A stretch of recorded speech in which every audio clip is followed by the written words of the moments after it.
It's market day. And dyan na.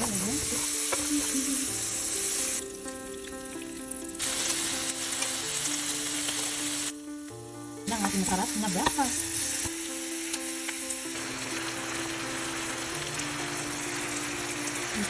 Pati ko yung puntot. Ito yung ating squid. Kalamay.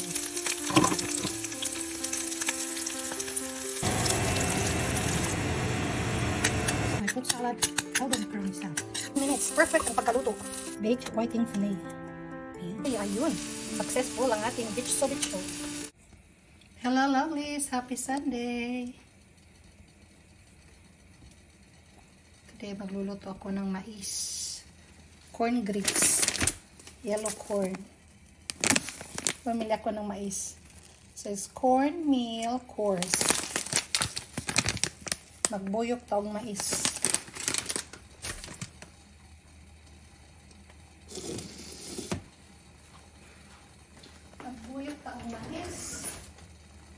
And this is how you cook bugas mais. Dati yung mahal pa ang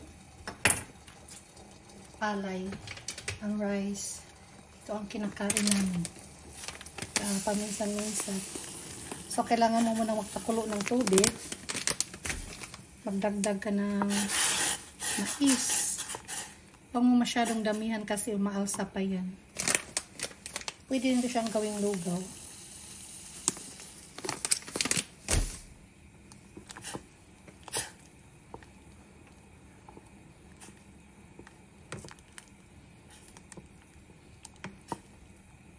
Mamaya matuyo na to siya. Huwag lang masyadong damihan. Wala na itong measurement. Tansya lang. Ayan. So, tanggalin ko muna itong sabaw sa taas.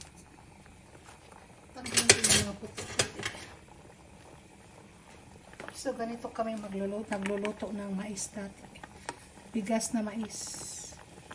Masarap to siya, lalo may gulay. Daing. Pritong isda. Yan, tinatanggal ko ito sa taas. Tapos pag nalunod mo na yung bigas mais, hinaan mo lang yung apoy para hindi masunog ang ilalim.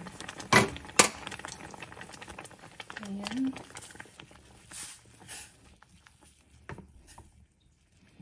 I don't know if I need to add more corn.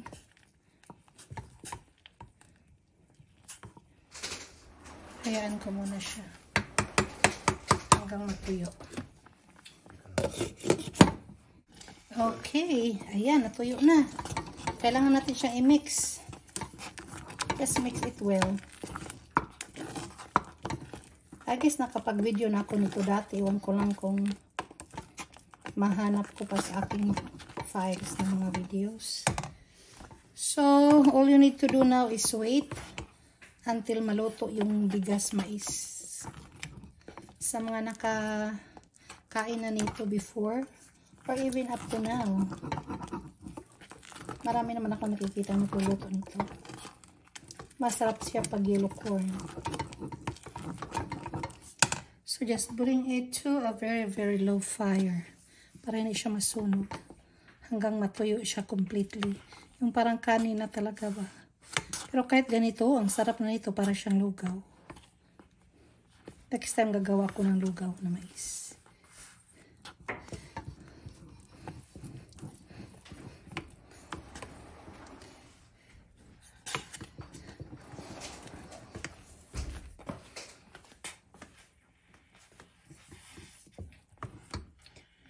Ayan, pag ano na siya, mix well na, pauyupan na lang, meaning hayaan mo na lang siya dyan hanggang maluto siya ng kanyang steam.